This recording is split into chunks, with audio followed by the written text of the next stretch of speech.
It's not possible.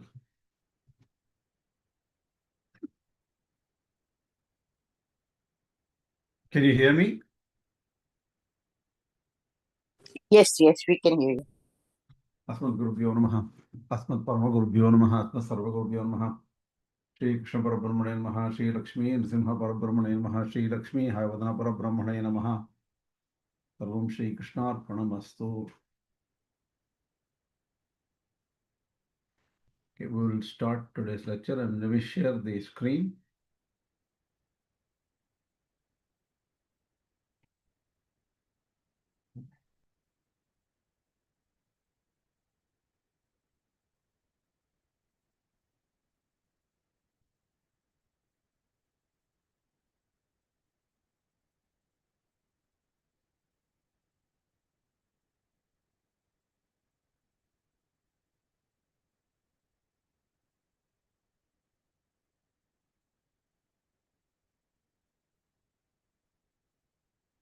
I guess you can see my screen. Yes, Kena Upanishad, lecture 75. Yeah. 75. Very good. Thank you.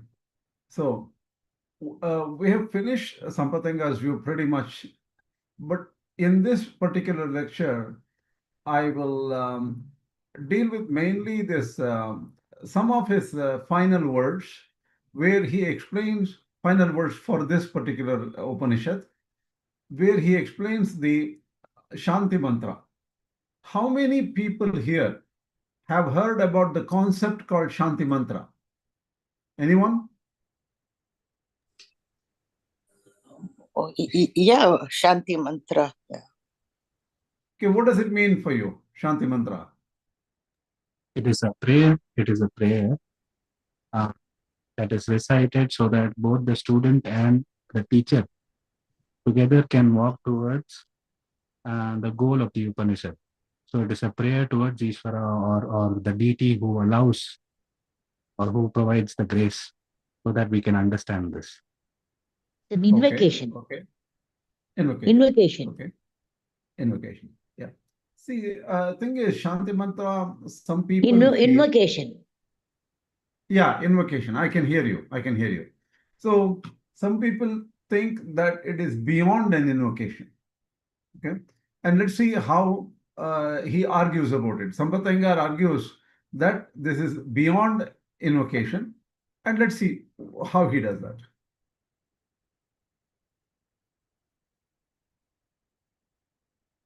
So this is the Shanti Mantra for this Upanishad. Because Kena Upanishad belongs to the Samaveda Upanishad, it belongs to Samaveda. Om apyayantu mamangani vak pranaschakshushrotramatho balam indriyani cha sarvani sarvam brahmopanishadam maham brahma nirakuryam mama brahma nirakarot anirakaranamastu anirakaranam mestu tadatmani nirateya upanishadsu dharmaha te ma'i santu. This is the Shanti Mantra. Om Shanti Shanti Shanti. It ends always like this. That's why it's known as Shanti Mantra, I think. They always end with Om Shanti Shanti Shanti, no Shanti Mantra. Correct. Yeah.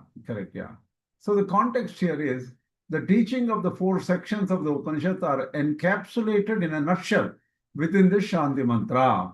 So what Sampatangar is arguing is this Shanti Mantra is not arbitrary. The entire Upanishad is contained in this Shanti Mantra. And how is it contained? That is the idea here. He will explain point by point. Okay. And so prayer, the structure of the prayer is invocation for strength. A prayer for the organs, mind, and intellect to be helpful and assist in spiritual life. So here, apyayantu mamangani, let my organs be happy. Let them be congenial for my goal. Vak prana. So which are the vak? That is speech. Pranaha, my breath. Chakshu, eyes. Shotram, ears. Atho balam, and energy, vigor. Indriyani cha sarvani, all my senses, including mind. Sarvam Brahmopanishadam. Sarvam Brahma. Upanishadam Brahma. That means all these are verily Brahman. Mā'saṁ Brahma nirakuryam. Let me not deny Brahman. Mā'saṁ, ma is same as na in Sanskrit. Naham Brahma nirakuryam also you can say, but in the original Sanskrit it says Mā'saṁ Brahma nirakuryam. That means let me not reject, deny Brahman. Mama Brahma nirakarot. Let Brahman not deny me. Nirakaranam astu. Let there be no denial. Nirakaranam me astu.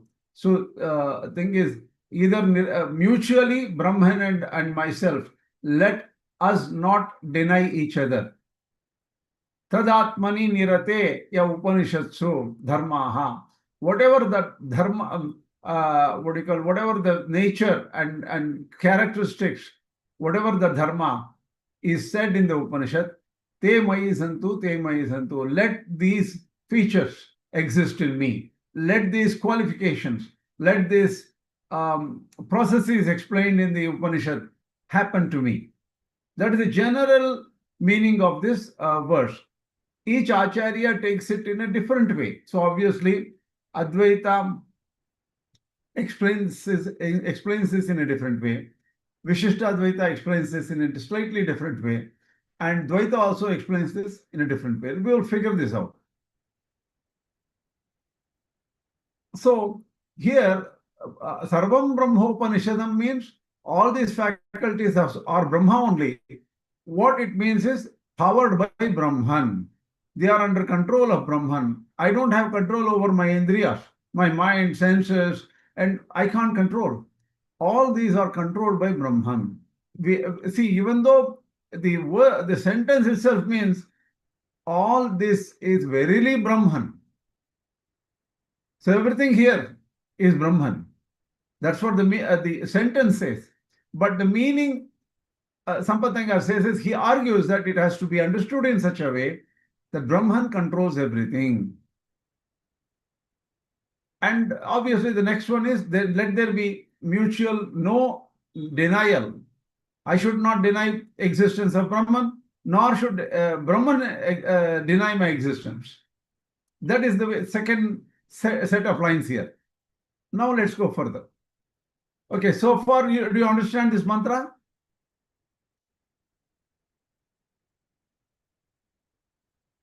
No questions here, right? Yes, we understood it. What? Understood that. Oh, okay. Okay. Now, let's go further. So the same thing is explained a little bit further. Reciprocity of grace. That means the aspirant prays not to ignore Brahman. Let me not ignore Brahman. The aspirant prays that Brahman does not negate or reject them. That is, reject him. And a prayer that relationship between the two, that is Jivatma and Brahman, does not become null and void. Anirakarana mastu. Let it not be denied. All of our relationship, let it exist further strongly without any denial. A request that the spiritual processes prescribed in the Upanishads become fruitful for the devotee dedicated to Atman. That means the seeker is dedicated to the Atman. So there are so many spiritual processes that can happen, that should happen for the seeker to attain Brahman. Let all those things happen. That is what is the prayer here. Okay, one question. I just make a small note.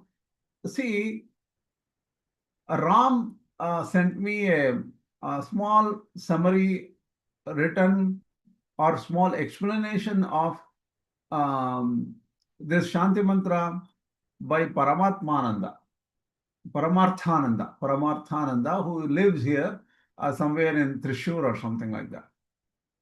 And first I thought, I want to find an original writer in the Advaita tradition who has explained this verse in Sanskrit. So Paramarthananda's explanation was more in English. I am sure Paramarthananda has followed the prior Advaita teachers in this respect, but I didn't want to take the chance because I don't know from whom Paramarthananda took the information and explained. So I directly started searching for commentaries given on this mantra by Advaita teachers. First of all, I could not find Shankaracharya's commentary on this. So Shankaracharya probably has not commented on this Shanti Mantra. Another important point is one quiz for all of you. Is Shanti Mantra a part of the Upanishad or not?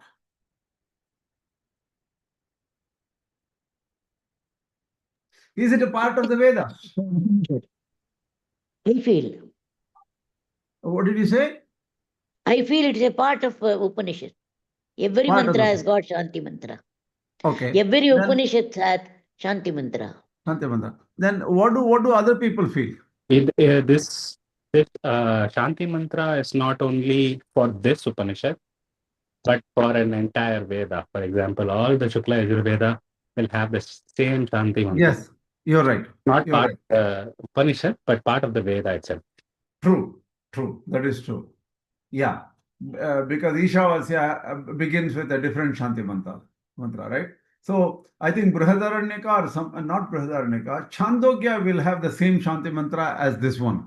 Whatever we said for Kena Upanishad, that would apply for Chandogya also, because that is Samaveda. So tell me, is it a part of the Vedas or not? Anybody who agrees with Champaka Mami or disagrees with Champaka Mami?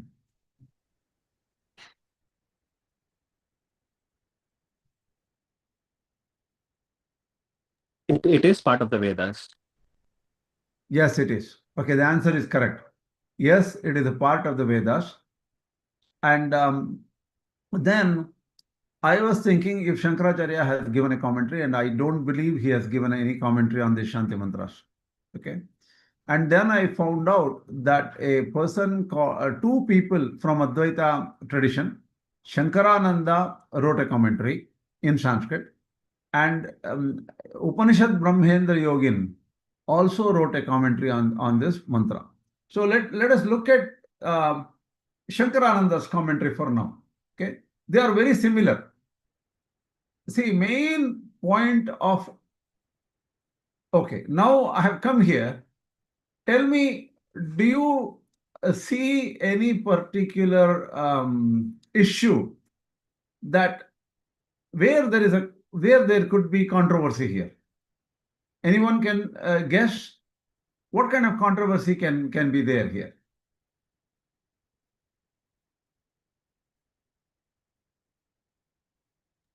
If we call Brahman Paramatma, they don't have that split, right?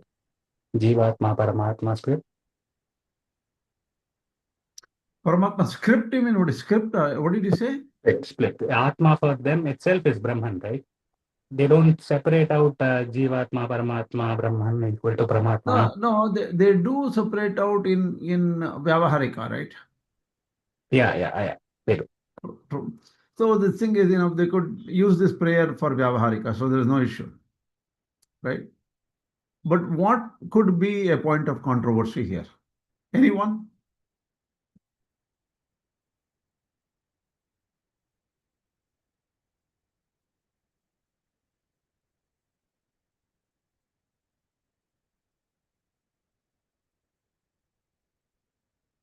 Okay, I'll answer. See, if you look at this, here clearly, Mama, Maham Brahman Nirakuryam, let me not deny Brahman. Mama Brahman Nirakuryam, let Brahman not deny me. Anirakarana vastu, anirakaranam mestu. Let there be no denial of me, and let there be no denial of our mutual relationship. What will happen in Advaita? Will this work for Advaita if you take it this way? if you understand these words in this way, will that work for Advaita? Sure, What Swami. happens at the end? No, but even in the end, the self doesn't go away, right? It is just mistakenly identified as something else, right? No. See, the jiva bhava goes away see both in Brahman, that is in Advaita, at the end you have to completely deny the Jagat, right? Only once that which we truly are is established by the teacher or the Shastras, then you deny everything else, right? True. So true. you're still not denying yourself. What? You're still not denying yourself because you have established yourself as the witness, right? No. Here there are two things which are not denied. That is, there can be no denial of Brahman or the seeker here in this particular mantra here, right? Maham Brahman nirakuryam. Let me not deny Brahman. Mama Brahman nirakuryam. Let Brahman not deny me. Let Brahman not deny me at all. Anirakaranam me astu. Anirakaranam astu. Let mutually nobody be denied. Do you understand? Here, there is a very strong indication of two things exist forever. No, Swami, I don't feel that same way. Why? Tell me why. Because the seeker itself is Brahman, right, for them.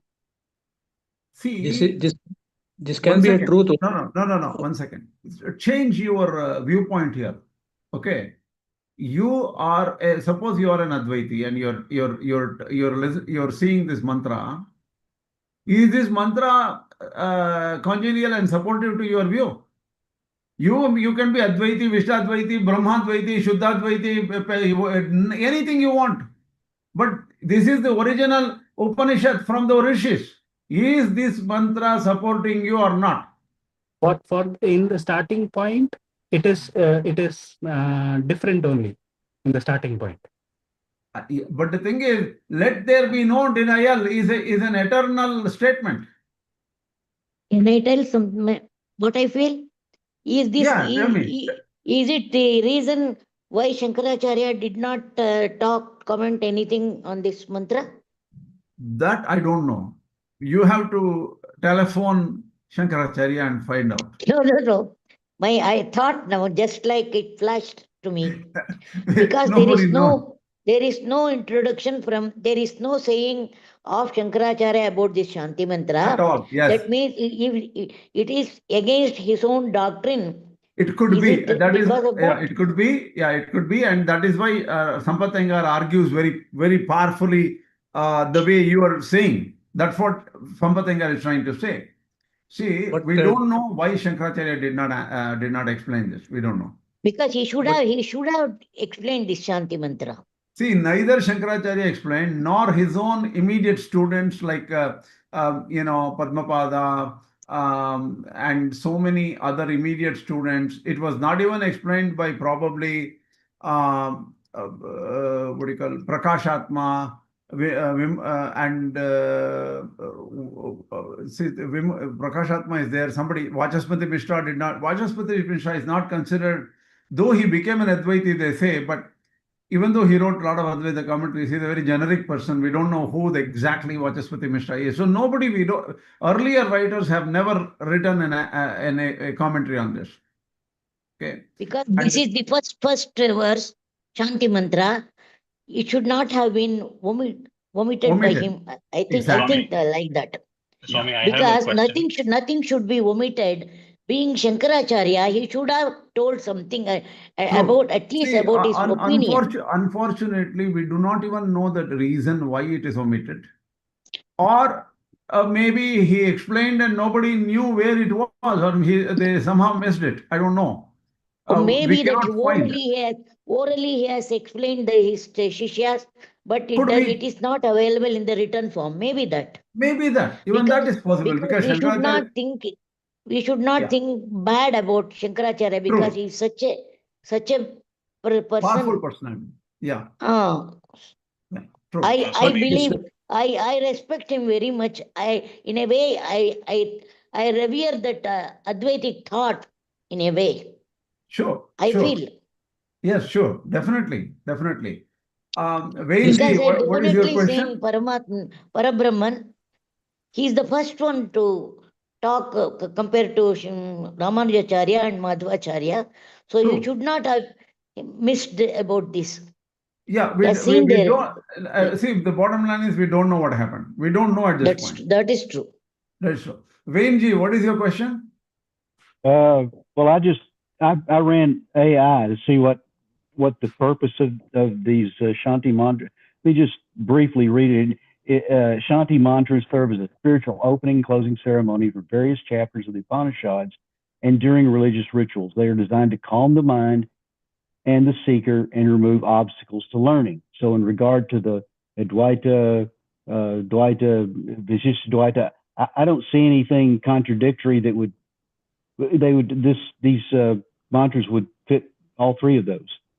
So I don't see anything there. So now you can tell me where I missed the point. No. See, when you AI this, see, the AI people will give you only what they have searched through the documents which was submitted to the artificial intelligence system, right? That means it's whatever you feed, it will tell you some summary or some view on it, right? The way it has explained as it is just invocation and things like that, that is very generic meaning. That may not be the meaning held by the traditional scholars. Traditional scholars may think that can contain in a nutshell the entire view of the Upanishads or even the whole Vedas. Right? So that's where the problem is. One more thing, this looking at this objectively, isn't this the shloka told by a sadhaka when he starts Brahma Jignasa? Yes, true. He is a seeker. So in that way, even if you take an Advaitin, at the beginning, he's still in the Vyavaharik mode. Correct. So it could be an interaction between Jiva and then the Saguna Brahman. True. That is also possible. Yes. Definitely. Swami, one more point. Initially, when you were translating the verse itself, the last sentence, Mama Brahma Nirakarot, you said, let not Brahman deny my existence and let me not deny Brahman's existence. Correct. But it doesn't say that. It just says that let me not deny Brahman, let Brahman not deny me, correct? True. Yes. So but see, what happens is here, what does Mama Brahma Nirakarot mean? Deny means what? Tell me, what does deny? It says, let me not deny Brahman. What does it mean to you?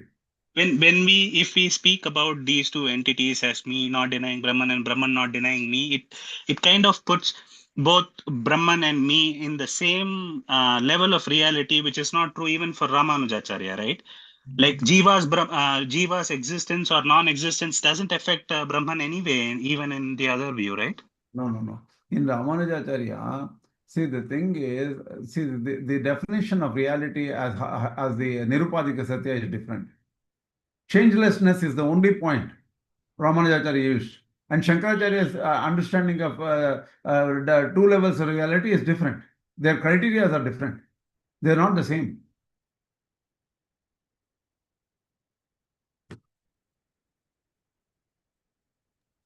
I'll think about it.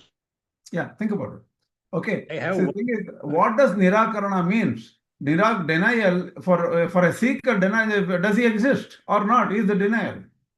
If he doesn't exist, it does not exist. So denial becomes more like a recognition of something which exists or not. But thing is that Nirakarana can be understood in different ways. Right? Let us see what Shankarananda says. Shankaranandacharya, whoever that is, I don't know who Shankarananda is. I have not found much information about him. Okay. Aham mumukshuhu, I am the seeker of liberation. Brahma paramatmanam ma nirakuryam. Matyajeyam, let me not give up. Tad abhava nishchayam na kuryami. Let me not determine that it does not exist. Or may I not give up the pursuit of Brahman. So it could be anything. That's how Shankaranandacharya understands. He is not Shankaracharya, he is Shankarananda only. Okay. Mama Brahma Nirakarot. That means Brahman, the Supreme Self, Mam, the devotee, Manirakarot, may it not reject me, meaning may it not abandon me, but bless me with grace. Anugrunhatu ityartaha. So you see, Ishvara Anugraha is important for Advaitis also. So this is very well explained here. Here, he does not, Manirakarot means don't let him not deny me is not what he is saying. He is saying, let him not leave me. Let him help me. Let him bless me. That is the kind of idea he uses. So the word Nirakarana can be understood slightly differently also. Okay. Anirakaranam astu, Anirakaranam me astu. Here said non-rejection, non-separation. Nirakarana, he takes a separation, non-separation. It is a little bit of a, well, that's one way of looking at it, but it's far explanations here. But the thing is, non-rejection is more clear. Astu bhavatu, let there be, Brahmana saha mama, maya saha brahmanaha, of me with Brahman and of Brahman with me. So both mutually, let there be no denial. That's what he is saying. Here he says that when it comes to Brahman, it is blessing and he should not reject or let me, leave me alone. He should help me. And so this is more like a prayer. That's how Shankaranandacharya takes it. Sarvaṁ Brahmopanishadam. Sarvaṁ, see here it is pro-Advaita, right? Sarvaṁ Brahmopanishadam.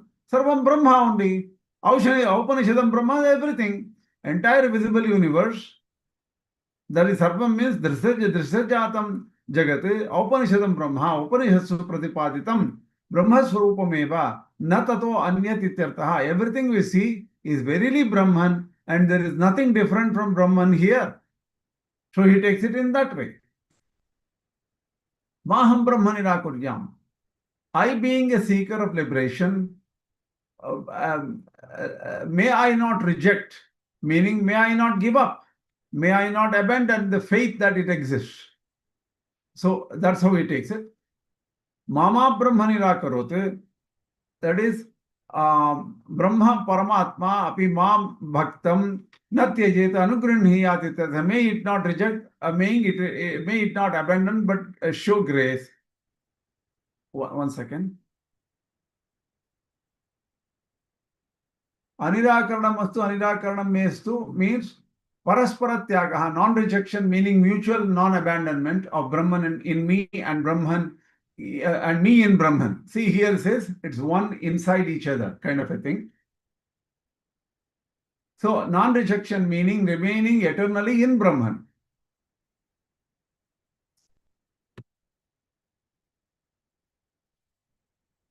So I have, see, the second view is actually from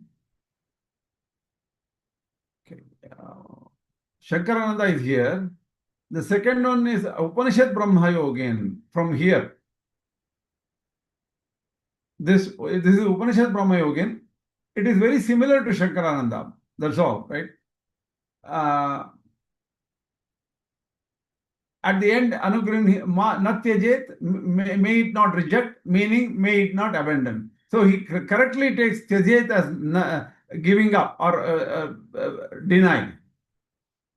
Okay. And okay, we have this.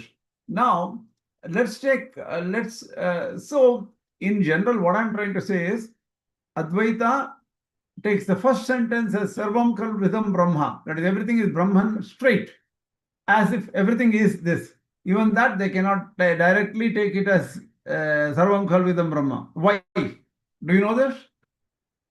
The universe cannot be said as, oh, this is Brahman only. Why is it not possible in Advaita to say that? Because there's no Veda. there's no three types of Veda in the Brahman. So in the world, we only see Veda.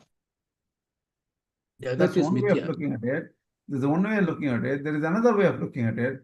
This universe at the end, Brahma Satyam Jagan Mithya, right? Jagat is Mithya. If Jagat is Mithya, Jagat is Brahman is a very hard statement for them to take. For example, here Sarvaṁ Brahmopanishadam means everything is this Upanishadam Brahma. Whatever that Brahma explained in the Upanishad is this verily everything here. The whole universe is Brahman. That is hard for them to directly explain because the universe is Mithya and Brahman is Satya. Brahman is true, universe is false or imaginary in a way. So these, they don't really, so in what way do they put them together? They put them together saying that this rope, the snake is nothing but the rope. In that sense, they are doing it. Okay. Now, feel one thing, shall I tell? Yeah. That is, we are studying. Even before studying, we should not deny everything unless and until we study well, and then at the end we come to an understanding of telling whether Brahma Satyam or Jagan Mithya. For a student to start with, let us everything is there. So starting, we will assume that, and then let us go and study it, and then we will conclude and study everything. At the end, we will come to a final understanding. Maybe that way this Shanti Mantra might have started.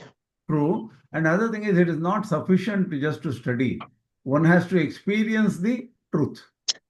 Not only to experience only. Before that, we have to study. No. True. We have to study to understand. Knowledge and then experience. True. You're right. Yeah. So because because invocatory, to start with only, we should not negate everything. Let us assume everything is there because we are seeing. True. Let me study it very well and then come to a conclusion whether it is Brahma Satyam or Jagan Mithya. Or is it because what Ramanuja said, they are different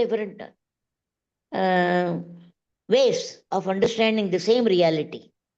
Yes. Now, let me continue. Go ahead.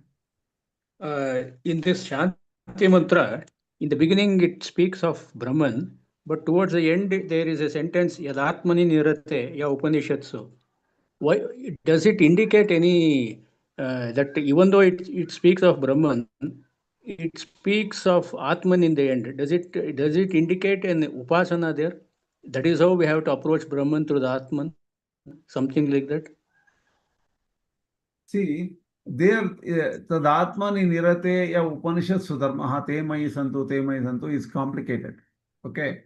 It could be understood that Atma as Brahman only. Brahman also it can be understood, or Jiva or seeker also you can understand.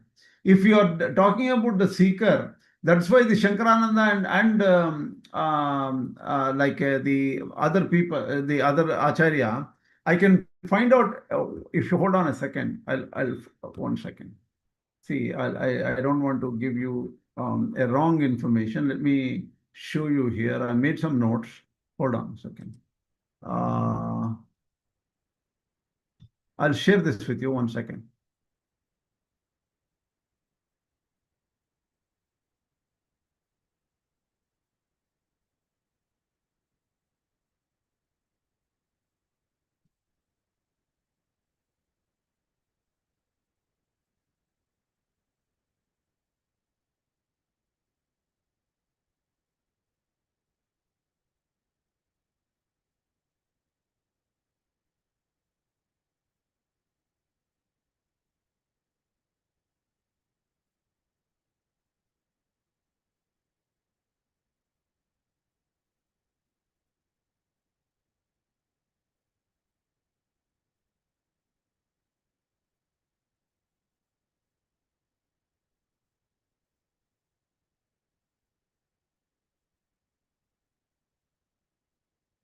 in in Shankarānanda, one person says, Tadatmani nirate iti.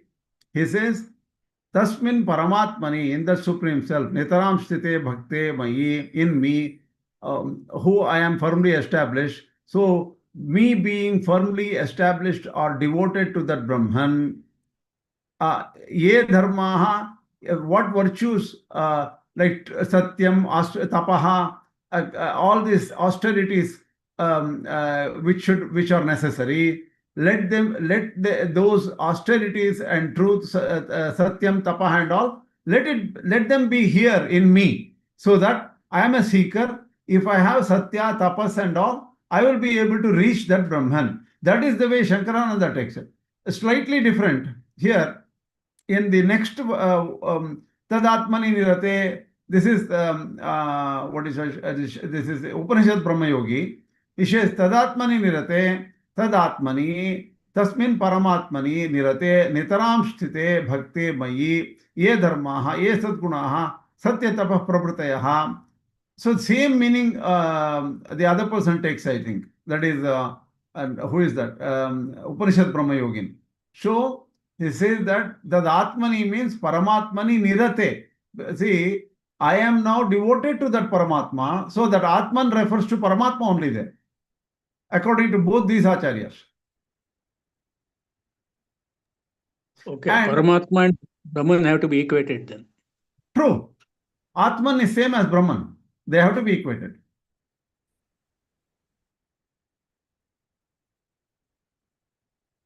See, the word Atma in the Upanishad is always Brahman. Most of the time it is Brahman.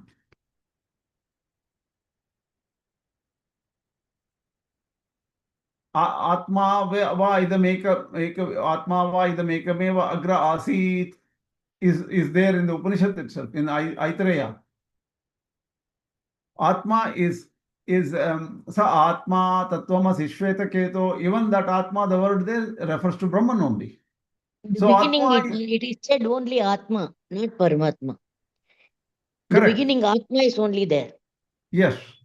So the thing is, Atma word is the most powerful word in the Upanishads, and Atma means unconditionally, Brahman only. But that word is used in the Kathopanishad here and there. Atmanitishtan, even in Brihadaranyaka, Atmanitishtan, Atmanamantaro Yamayati. There, that Atmanitishtan, that word Atmani becomes Jivatma. In fact, that Atma in the Kanva and the Madhyandina versions, the same Atma which is Jivatma is mentioned in the another version as Vijnana Tishtan, where Vijnana is same as Jivatma. Vijnana and Atmani becomes Jivatma there in that Upanishad. So the word Atma is quite complicated. That's always the case because we're talking about something which we have not seen, right? It's not perceptible. It's not, you cannot measure, you cannot see. So it is hard for words to explain them. I mean, I was talking about it earlier. Mind, we cannot say. Definition for Atma is Apnoti Sarvaṁ iti Atma. There are several definitions. We will come to that. There are several definitions. Okay, we'll come to that in the next few, next few sentences. Okay, now let me stop share and go back and share. Swami, if you were sharing, we didn't see anything if you were sharing. I was not sharing, don't worry. I couldn't share because there's a small writing there, did not share. I can send that. I didn't do too much of notes for that. I can send that later on.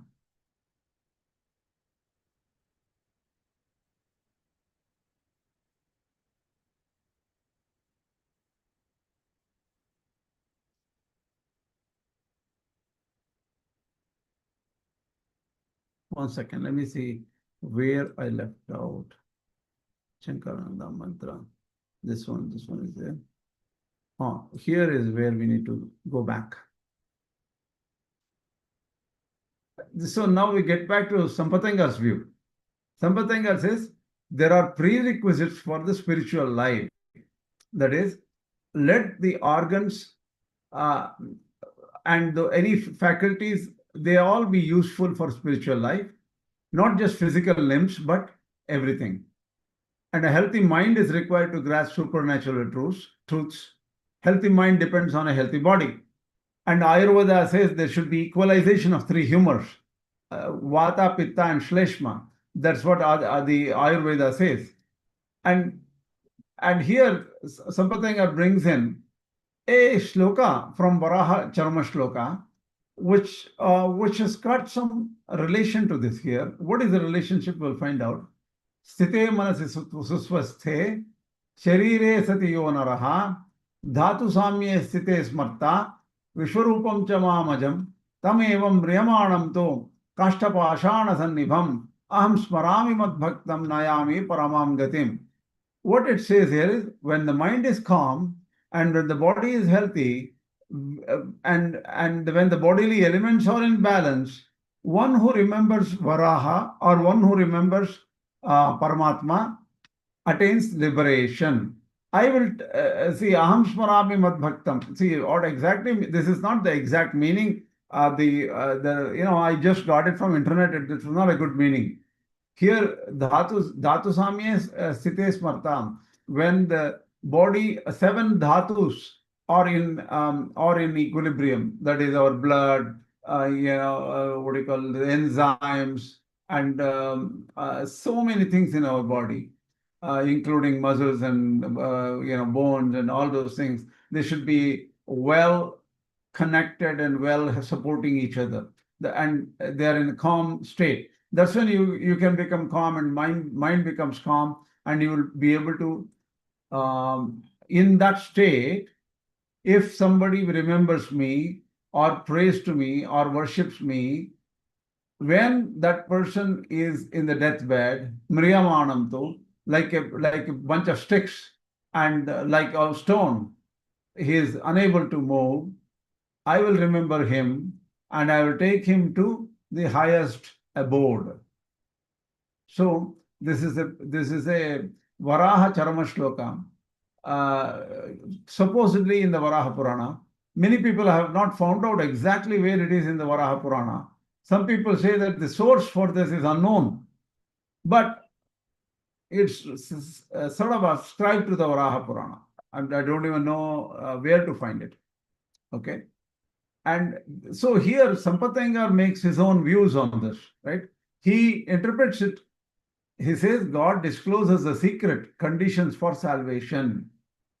So if a devotee meditates on the eternal God who has the universe as his form, so we know that how did Sāthaṅkara explain universe as a form, and that Vishnu Purana gives the details, and then such a form should be meditated. How can anybody meditate? When their mind is calm and body and everything, body, mind, intellect, everything is working properly.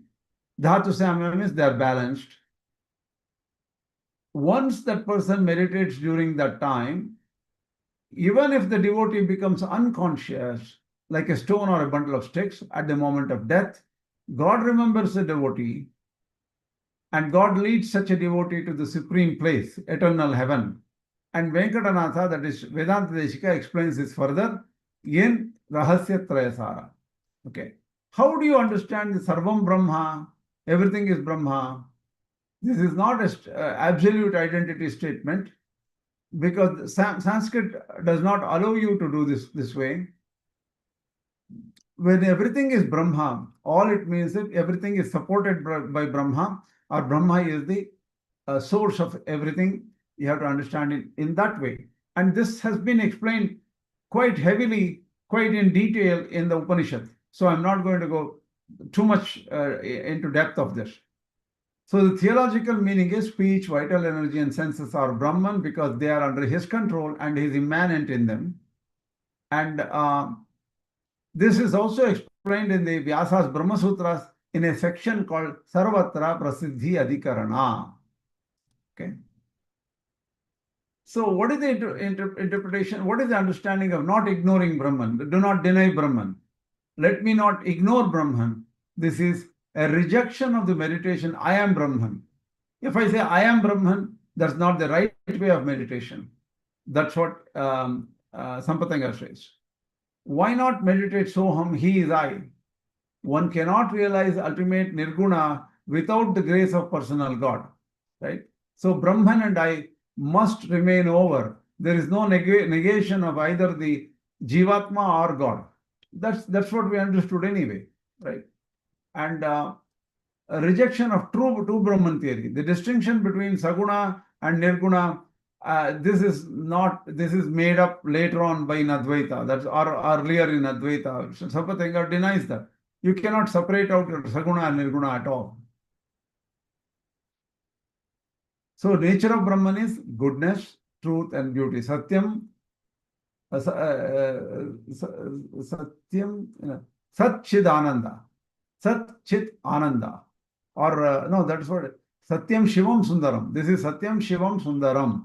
The goodness is Shivam, Satyam is truth, Sundaram is beauty. That is what you have to understand. So immanent Amurta Brahman possesses auspicious qualities. So the Brahman can also have no form at all, right? He is inside, he is everywhere. So that is the Amurta Brahma. His eternal form is eternally enjoyable. Metaphor, his form is like the condensed elixir of the formless Brahman. So that is the way Sāthaṅkara takes it, right? Viśiṣṭādvaita view of thinking. That's what it is. So common misconception, Soham is often viewed as the process of identity, Samana Pratyaya Pravaha, where both I and God disappear into a void. Ishvara also goes off in a void. The seeker also goes into a void. Is this correct? Sāthaṅkara questions. Soham is not a prescription for identity. It is a declaration of the result of Upāsanā. True meaning is a declaration of the result of Upāsanā. What does it mean? He is the master and I am his deputy. That is the realization, true realization according to Sāthaṅkara. And is also supported by Samanadhikaranya Nyaya in Sanskrit. So defense against Neti interpretation. The opponents can argue that positive attributes, truth and knowledge merely negate their opposites. That is, asat vyavritti, the other than asat. Ajnanat vyavritti, other than ignorance. So we should take it that way. And that will point to an attributeless absolute. Then the prayer here is, let me not become null or void. Anirakaranam mestu. So it goes against this understanding here. Why? Because Jiva is never denied in this, according to this prayer. The seeker is never denied.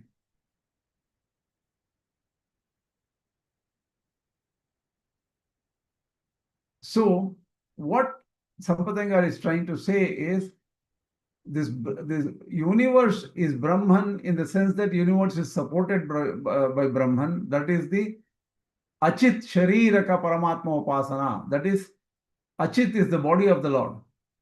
And Chit Shariraka Paramatma Upāsanā is the second Upāsanā. In this, you as I becomes a separate entity and self-realization occurs.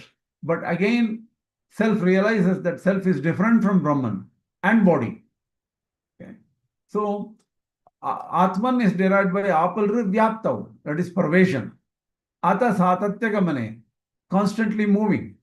That is the apnoti iti atma also is there. So there are several ways of understanding Atma. So God is immanent and possesses all auspicious qualities. He is Saguna always. He is almighty, omniscient, omnipotent and kind.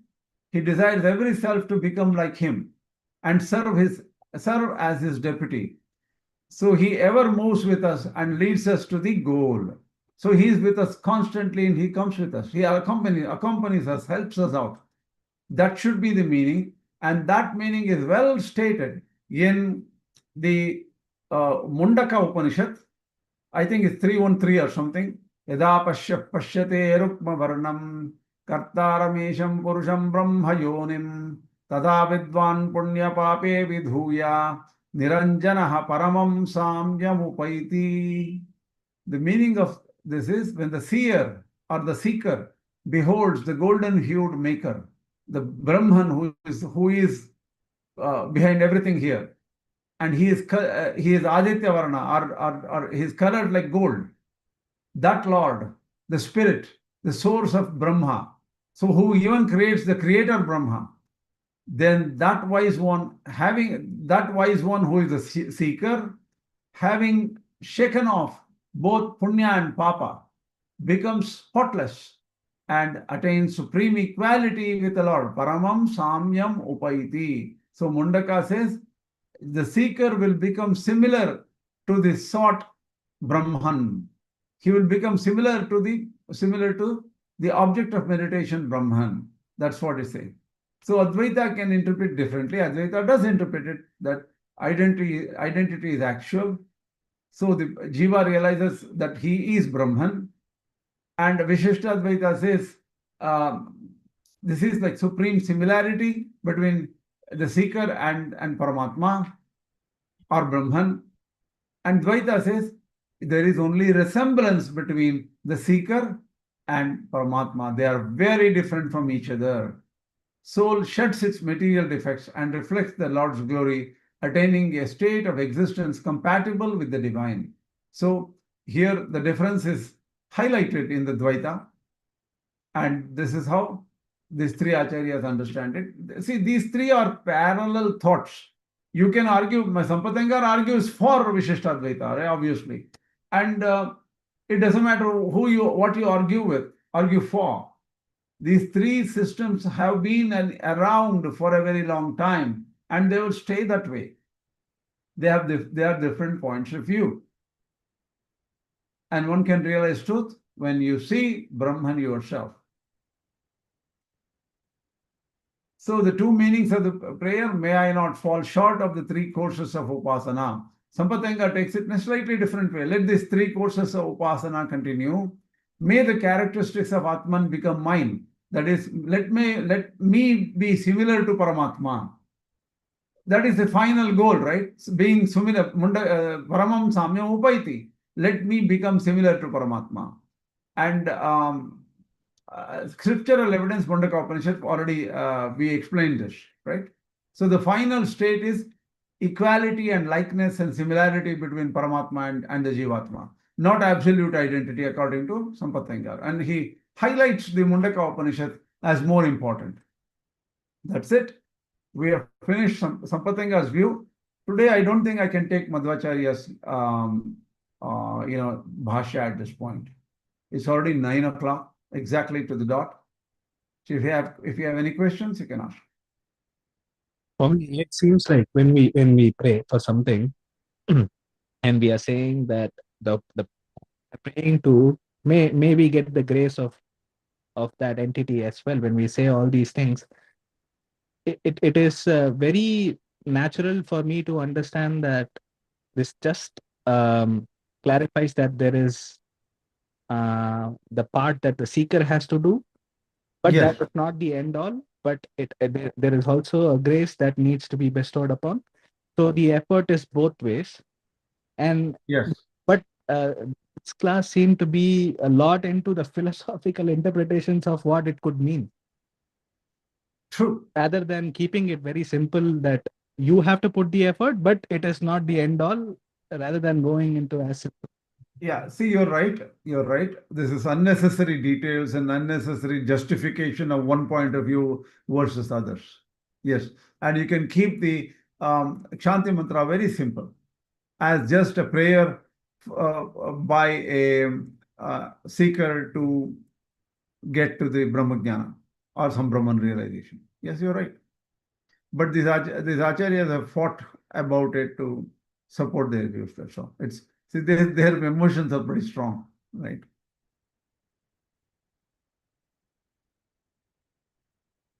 See, these kind of logical and textual understanding goes only so far. But it just gives a different viewpoint, that's all. We're just studying it.